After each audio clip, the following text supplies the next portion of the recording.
our community is being made drastically unsafe. So I wanted to bring this up, ladies and gentlemen, because this is a clip that I referred to before but didn't play. And it's perfectly fitting for this first clip we're going to be going over, because what happens is our government, by design, makes our communities very unsafe, largely by engaging in ethnic replacement agendas, right, to make our societies very low trust. And often these people are coming from very alien, destructive cultures relative to ours, okay? That's just a fact. And then the government will do everything they can possible to stop people objecting to that. But not only that, from securing their own safety. It started with taking guns away. Then it will be blunting knives or whatever the hell it is. You can't carry pepper spray, can't carry a baton, all of these things, right? You can't have a nice a nice decorative sword on your mantelpiece, because that might be used as a thing. But then obviously criminals will have guns, because of course they will. They're criminals, right? But not only that, they'll now say that you can't have home surveillance, because they know that the people they're bringing in are far more disproportionately likely to cause crime. And in fact, this actually does harken back to the thing that I was going to talk about before, thankfully. So here you have the Canadian government issuing a order to a resident to remove security cameras from his home. Here is that video for you. Week Miles received an order to comply with the city's fortification bylaw, asking him to remove his cameras. The bylaw says homeowners are not permitted to view or listen beyond the perimeters of their own property. A notice from bylaw, I thought, how could this be? Everybody has Ring doorbell cameras pointed at the street and city property, and my neighbors have cameras pointed at my house, and we all... The city of Hamilton has confirmed the order to remove the cameras to CHCH News. Week Miles received an order to comply. Disgusting. So they make your communities unsafe, and then they do anything to stop you from either gathering any information to highlight that. That's why government, again, keeps tight control over statistics. So they want tight control over everything, and they want people to have nothing to point to, even though they know the fucking obvious. It's a big thing in 1984, right, why the government or why the state in that book has so much control over information, and they keep everything so compartmentalized, and they stop people from knowing everything, so that when they go back and edit newspapers, when they go back and do all of these things, you have no evidence to point to, even though you know that it is true.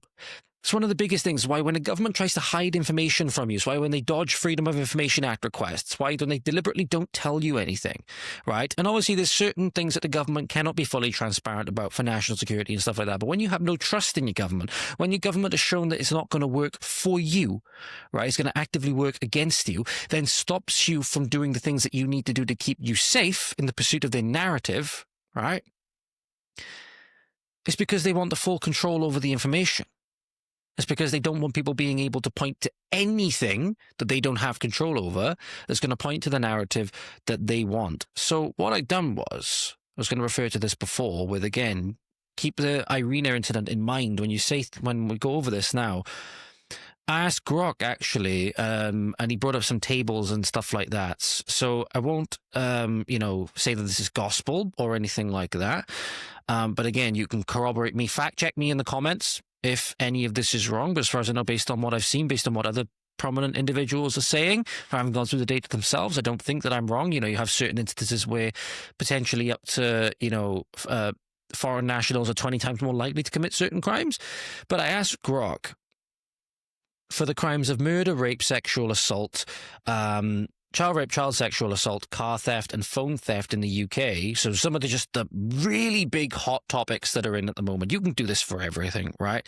I put him on expert mode, so we spent nearly 6 minutes thinking about this, scanning sources, etc. Which demographics commit most of these crimes? And it didn't really segment it that much, but it gives you enough to see why people are so concerned with what's going on. I asked also for the data per capita as well, and overall conclusions of what the data suggests. So for murder, for example, you have approximately 90%, right, is male. Approximately 90% overall is male, with about 50% of it committed in the range of 21 to 39 years. Absolute proportion, you have about 68% being white individuals, 14% being black, and then 15% being other. But when you have a look per capita, you discover that that would make it 4.2 times more likely for the perpetrator in per capita to be black versus white, or seemingly for their amount of the population, they 4.2 times more likely. Then you have rape and sexual assault. 72% in absolute proportion is white individuals, 12% black, 8% Asian. But then you have 1 times for baseline, 3.6 times then if you look at the per capita rate. So when we skip down all the way to the bottom, I'll read you this. Because then again, it speaks to our own degeneracy problem as well as just regular Britons and stuff like that. So the data suggest that males commit the vast majority of these crimes, understandable, with 5 to 100 times higher than females per capita, indicating strong gender disparities. Age peaks in 18 to 39 for most crimes, with 2 to 4 times overrepresentation per capita, reflecting higher offending in young adulthood. We may look to certain cultural influences, such as, the rap scene, where people are glorifying guns, glorifying violence, glorifying all of this hoe culture and everything like that, right? All of these influences that corrode young people's brains nowadays, pornography and all of these things, right? Ethnicity varies. So white dominate the absolute numbers, which is something we would expect in still a predominantly white country, right? So our native populations are of a white skin pigmentation. It's just the reality. We're looking at about 68 to 90%. But black is overrepresented per capita in murder, rape or sexual assault with 3 to 4 times, theft times 2, and they're actually underrepresented in child sexual offences, which is good. White is actually overrepresented in that regard, 1.8 times the relative baseline. So again, that's something we need to have a look at, right? That's something we need to stamp out. All of this needs to be stamped out, obviously. This suggests crime-specific patterns, potential influences from socioeconomic, geographic, or systemic factors. Foreign nationals show overrepresentation in sexual offences, up to 23% versus 10 to 15% of the rest of the population. Data limitations include incomplete ethnicity recording, 30% unknown in some data sets, and focus on serious convictions or prison for violent crimes. Hey, ladies and gentlemen, Future George here. So, in the editing process, I also asked Grok not just to break it down per capita, but also give a ratio of what this would mean if we're doing things on a proportion of population percentage, right? So what he then actually done for me is put the ratio of what it would be for the offender percentage versus the percentage of the population. So, basically what we're looking at, ladies and gentlemen, if we have in this data a ratio of over 1, greater than 1, so like 1.5, 2, 3, etc., that indicates greater overrepresentation, i.e. committing more crimes per capita than their population share would suggest. 1 is proportionate, under 1 is underrepresented, right? So in murder, you have whites being underrepresented in the sense of versus their population and offender percentage, right? 0.83 for a ratio, so under that 1 limit. Blacks, on the other hand, were massively overrepresented with about 3.5 on the ratio, and others were also slightly 1.07 overrepresented. We skip down to rape and sexual assault. This is the adult sexual assault statistics. Whites coming in with a ratio of 0.88 based on the data available at the time. Blacks, however, making up a ratio of 3 with their offender percentage versus their percentage of the population. Others then, Asian and other are separated into 2 categories in this one. So maybe we would say that others are from like maybe Middle East or Arab backgrounds, whatever it may be. Asians are slightly underrepresented at 0.89. Other, depending on what they could be, are slightly overrepresented at 1.6. In the child sexual assault statistics, we do have a slight overrepresentation of white people versus their population. So we need to have a talk about that. It's not much based on what we would expect, right? Proportional. It's 1.10, but that definitely needs to be something which, as a society, with how much we, let the societal norms and the rules of society go, we need to have a look at that. Others coming in as underrepresented. Again, could be various reasons to do with that, but Black values came in at 0.5, Asians came in at 0.56, others came in at 0.6. So this may be something we need to have a look at.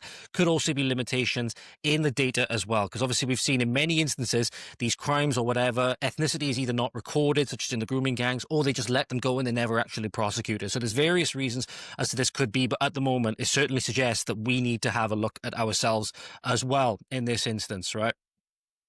Then we do have robbery or car theft and phone theft.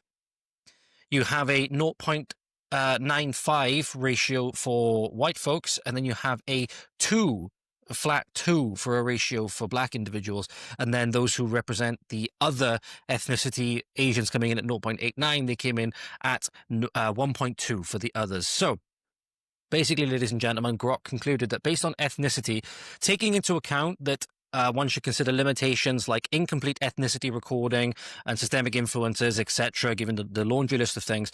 Black individuals are overrepresented in murder to the tune ratio of 3.5, rape and sexual assault to the tune of 3, right? So that's literally like 3 times what we would expect for the percentage of the population. Theft is 2, and then underrepresented in child sexual offences. White individuals are slightly underrepresented in most crimes, 0.83 to 0.95, but slightly overrepresented in child sexual offences. Asian and other groups are generally proportionate or slightly underrepresented, with minor overrepresentation in some sexual theft categories, such as when we looked at the 1.6 example. So again, sort of backing up what we said there with the per capita rates, when you break it down on a population basis as well, you do see very alarming trends.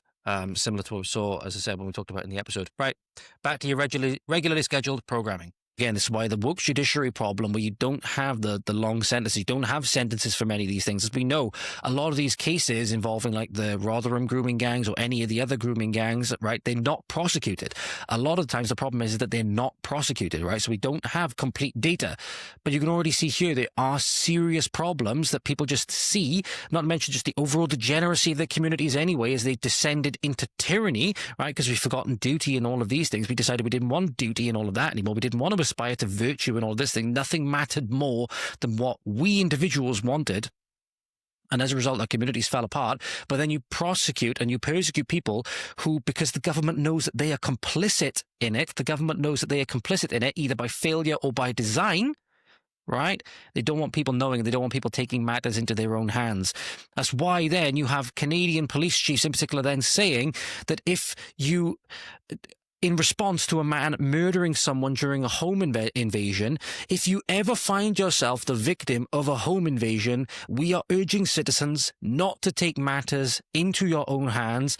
Don't engage. The best defense is to comply. Essentially saying, if somebody breaks into your home, if you're a woman and somebody breaks into your home to rape you, just say yes. That's basically the answer that you are given. In the unlikely event that you find yourself the victim of a home invasion, we are urging citizens not to take matters into their own hands. While we don't want homeowners to feel powerless, we urge you to call 911 and do everything you can to keep yourself and loved ones safe until police arrive, and be the best witness possible. This could mean locking yourself in a room away from the perpetrators, hiding, fleeing the home, but don't engage unless absolutely necessary. But as it stands, we know the best defense for most people is to comply, as you've just heard, a number of safety recommendations. In the end. So again, admitting we know we're not going to be able to do our job. In many instances, we're not going to do our job, because if we do our job, we could potentially be called racist or all of these things, right? So just comply. If somebody breaks into your house, right, and says they're going to rape you, and they get into the room, they're going to rape you, you might as well just say yes. That's the answer. Or if they come in, they're going to steal all of your things and they're going to murder you or whatever, just say yes, basically. That is the answer. Like, they know they're not going to do anything, and they know that they can't do anything. In many instances, you've got to wonder, how far back does this chain go of people's hands being tied, right?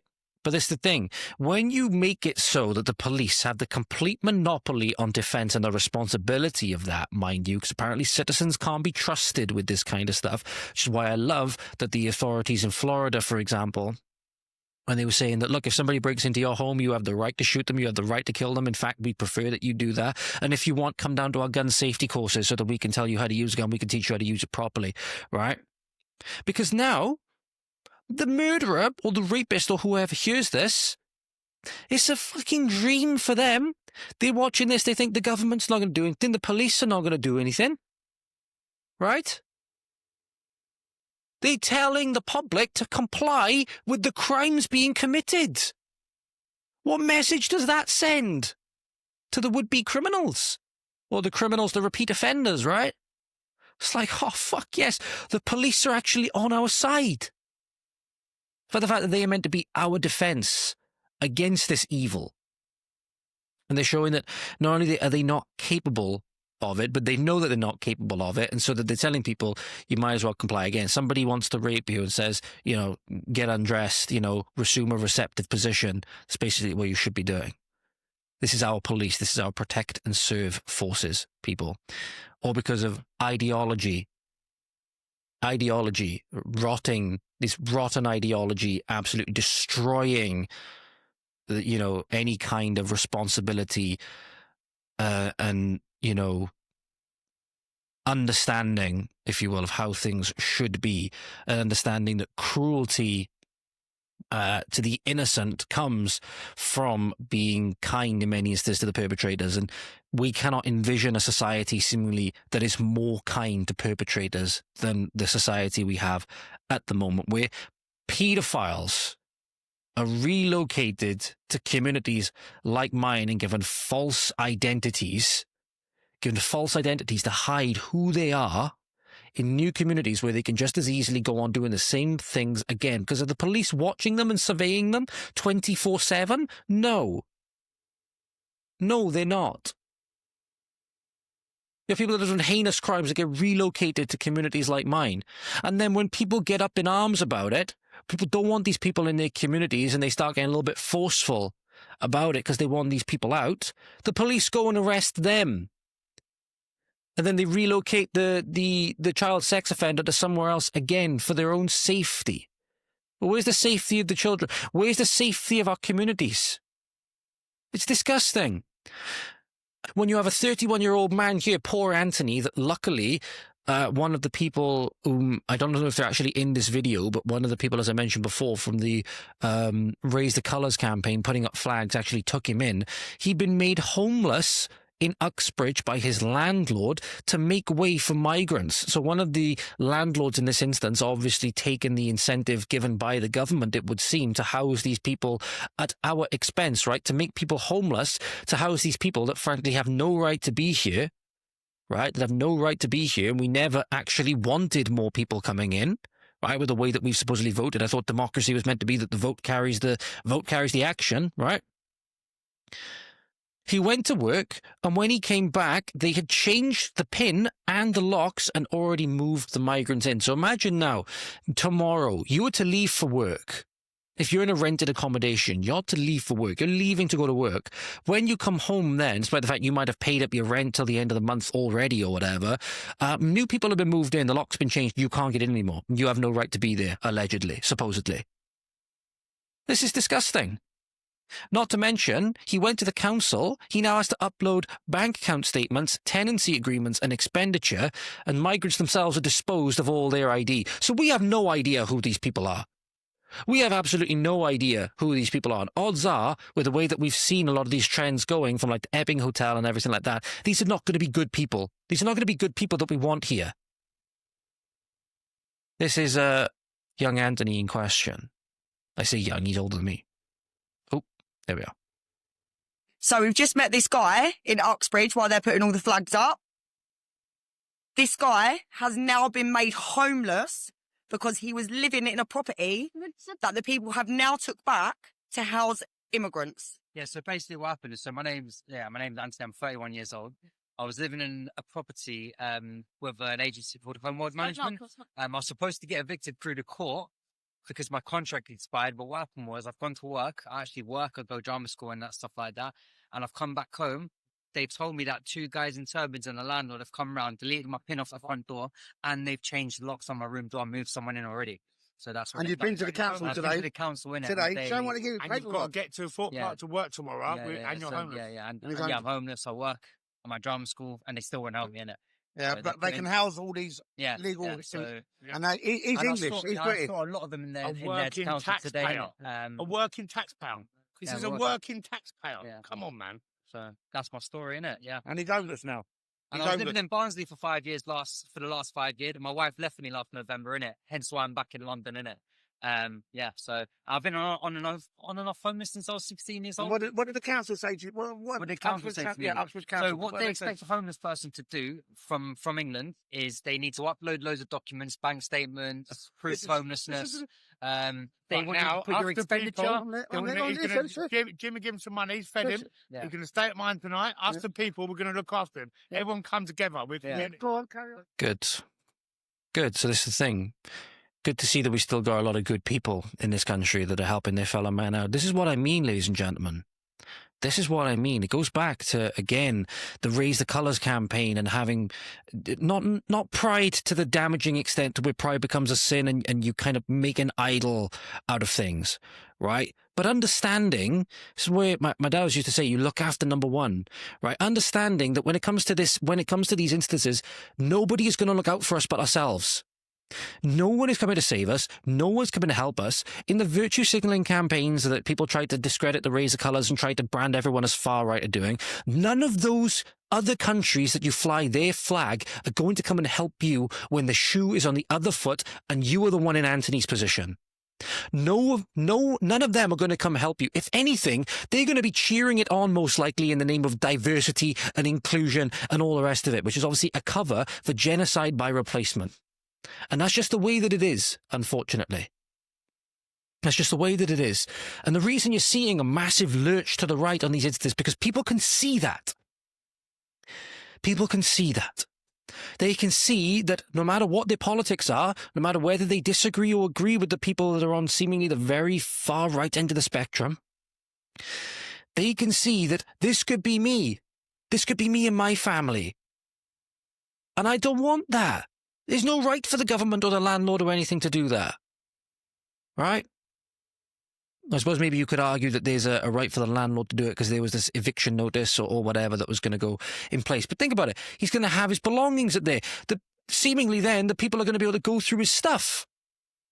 Right? God knows whatever else he has in the house, but those people don't have any right to go there and access that stuff. And they've basically given those people now that have gone in free reign over all of his stuff, seemingly. This is disgusting. But make no mistake, ladies and gentlemen, if you don't look out for yourself, if you don't look out for your people, this is going to be us. And at the end of it, this is kind of funny. I responded to somebody, it's not funny, but the incident that happened was I responded to somebody's comment recently.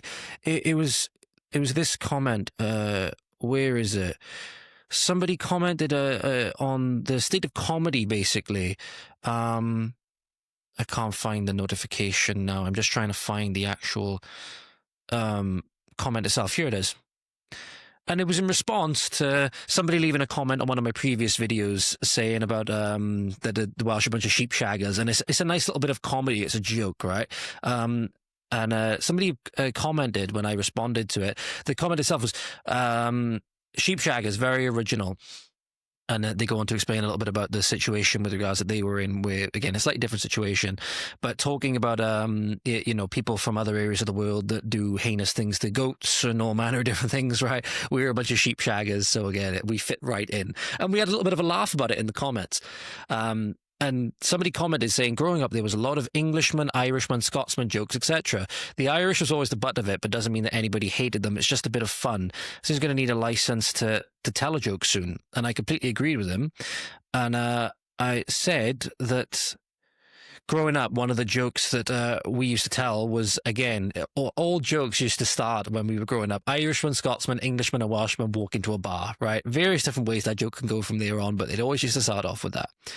And we usually made the English the butt of the jokes, just for a bit of fun, right? Obviously, the Welsh-English rivalry, especially when it comes to rugby season, is something else, right?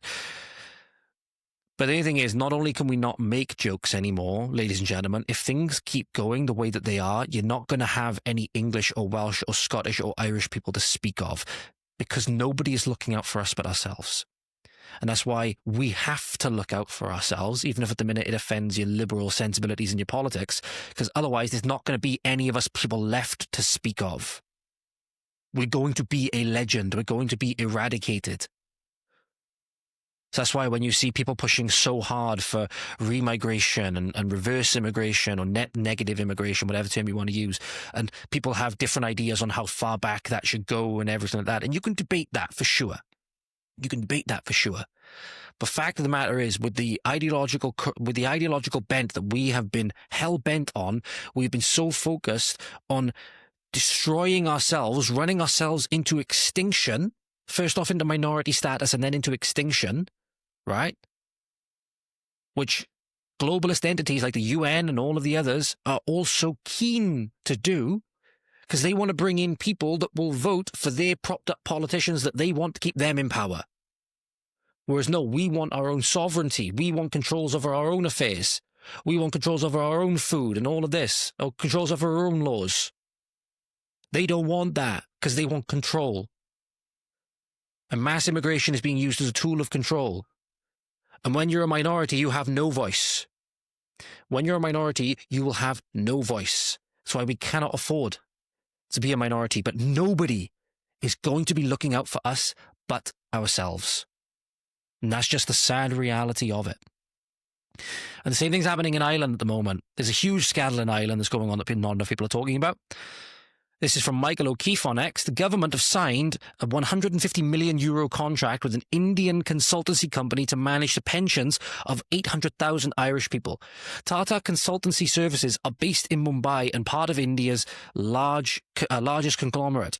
Multiple whistleblowers have said that they are involved in widespread visa fraud, but the Irish government has handed over the management of Irish pensions to them. Again, entrusting these things to people who will not have your best interests at heart. And again, not the stereotype. What do you think of when you think of certain call centres and where they come from, right? Stereotypes exist for a reason. 4 days ago, Simon Harris established the Island India Economic Advisory Panel. Among others, Noel Tata of Tata CS was invited to join. Basically, wealthy India-based businessmen will now have direct influence on Irish government policy. Irish pensions are being managed by an Indian company. It's trying to wake up, and it's absolutely insane, and I can't help but agree. So one of the things that he cited here and highlighted was from, I'm not sure what paper it's from. It's an article by Will Goodbody. The Irish government is expected to sign a 15-year contract worth $150 million with Tata Consultancy Services,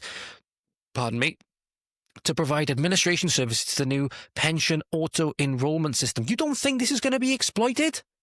You honestly don't think this is going to be exploited? Because people have foreign interests. These are literally people with foreign interests being put in positions of dominion over some of the most important things to many people, especially to elderly people who've broken their backs building their communities, right, for years and paying their taxes into their pensions, etc., in the hope that they would get something back in the end. And now it's being given over to foreigners that have no reason to honour those agreements. And in many instances will do things to benefit themselves, not the native people. Because in order to do that, you need to have the native people acting in the native people's interests in those positions. When you outsource things to foreigners, I don't say this with any hatred towards anybody, but when you outsource things to foreigners, it shouldn't surprise you when people act in foreign interests and act in certain ways. Shouldn't surprise you. Shouldn't surprise you. And this is, again, complicity of our government. Complete and utter complicity of our government. Again, why all those people you lambast as far right for objecting to this and racist and all of these things, it's going to come for you as well. You think they're going to remember all the times you flew the flags and clapped your hands and everything like that? No. They don't care. They don't care. You're insignificant. You're insignificant to them. All the people who are doing nothing but all of this in the pursuit of greater power. So that's what they want. And you can either be somebody who cares about your people as they're being driven into extinction, or a useful idiot that hearkens in said extinction. Those are pretty much the two choices that you have. Because one of the European leaders, no, I say European as in Europe, not one of the EU leaders, for example, Hungarian PM Viktor Orban exposes George Soros' 2015 plan to deliberately import at least 1 million quote-unquote asylum seekers into Europe annually. Is why most people, it's quite funny. See, most people, nationalism has been the cause of great wars, we've been told throughout history. It's now the nationalists that are trying to get peace in the world because they see in many instances how these wars are being used to further these agendas, completely preventable, needless wars to fuel these agendas, right? Because they're going to destroy people's homes, destroy families, etc. Then say, oh, these people need help. And then charities get in on the scam because then they can get funds and everything like this off of basically emotionally blackmailing people. Because evil leaders have gone and decided they need to destroy their homes and everything like this. And then they're going to shepherd them off to Europe, keep them there. How many Syrian refugees do you know that have gone back to Syria ever since Assad was opposed? Probably a great zero. Despite that was the whole reason why they came here. No, because they want them here because they want to give them the right to vote. And they want to get rid of your democratic rights so that you have no voice and no recourse other than full-blown bloody revolt against the system at that point. If you enjoyed that clip, then make sure to go on over to the Voice of the Valleys X page at VOT_Valleys on X. We're also on Instagram at Voice of the Valleys. Be sure to like, share, subscribe, comment, all of that good stuff. Thank you so much, and we'll see you again soon. Godspeed.